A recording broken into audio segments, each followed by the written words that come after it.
Generative Fill, Adobe Firefly, OpenAI, Sora, Stable Diffusion, Kling, Luma, Pixverse, Midjourney, DALL-E, Runway, Vidu, Live Portrait, PicLumen, and 1,000 more. We may not be at the holodeck level yet, but at least visually we are here. For those of you who don't know what a holodeck is, it was popularized in the TV series Star Trek The Next Generation in the 90s. It's basically a room where you can create anything your imagination can conjure up by prompting the program with inputs. Then you can walk into the holodeck and interact with the world you just created like it was a real world or simulated world. The sights, smells, tastes, sounds, and touch are all indistinguishable from reality. In other words, it's a place where all your fantasies can come true. The greatest toy ever built? You may also remember a similar idea in the X-Men called the Danger Room. You can simulate any world, scenario, setting, person, situation to your heart's desires. It's the real virtual reality, not the silly headsets we have right now. I'd imagine once holodecks become a reality, a sizable portion of the world's population will live in recluse because they'll basically spend all their free time living in their holodeck simulated worlds or creations only to take bathroom breaks and meals. So we can't do this yet, but we are seeing the explosion of AI generated images and video apps right now, and is basically the arrival of the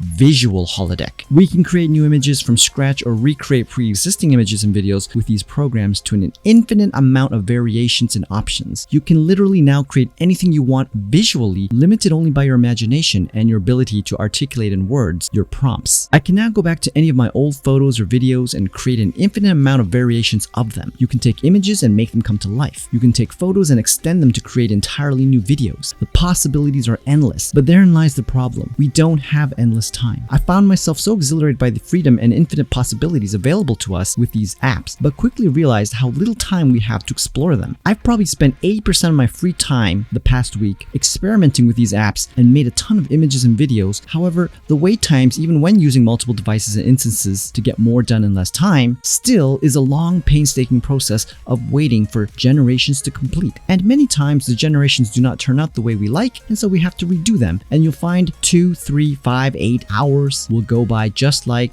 that. Now, unless you don't have work, you don't have a job, studies, no responsibilities, and can spend 24 hours a day, 7 days a week, living rent-free with free meals, like living under your parents' roof, you'll find the greatest challenge is the time or the lack thereof. There's just not enough time to explore and do everything you want to do with all your thoughts, imaginations, creations, ideas, and curiosities. These tools can quickly eat up all your free time, and thus, like any tool in life, when there is an abundance of it available to you, you now must exercise self-control and use it efficiently only according to what you must use it for. The day when this becomes the real holodeck and we can all interact and live in the simulated worlds we want to create, the problem only becomes more exacerbated, and you can only imagine and wonder the chaos and endlessness of lack of self-control it's going to produce amidst the backdrop of exhilaration, pleasure, and sense of limitlessness. We're not that far off from any Joe Blow with a computer who will soon be able to create their own movies and TV shows using these apps and simply inputting prompts and telling the software exactly what you want to make. I've always dreamed of this long before AI was even a discussion topic. I just thought how amazing it would be if I could create movies and TV shows out of my imagination. Well, now we can. Almost. We're just about there. It's both crazy, scary, and yet exhilarating at the same time, and we're only beginning to etch the surface of this technology, and once it becomes full-blown, it'll be indistinguishable from reality itself. And as I said, I'd imagine a sizable portion or even the majority of the world's people will choose to abandon reality and live in their own self-made realities in these holodeck or simulated creations. What do you think is going to happen? How far is this going to go? And to what end? What are the implications, both good and bad, from this? It's just mind-blowing because we're actually here now, at least when it comes to visual holodecks. We're here. Let me know what you think down in the comment section below. Don't forget to like, share, and subscribe. Thanks again for listening, and as always, until next time.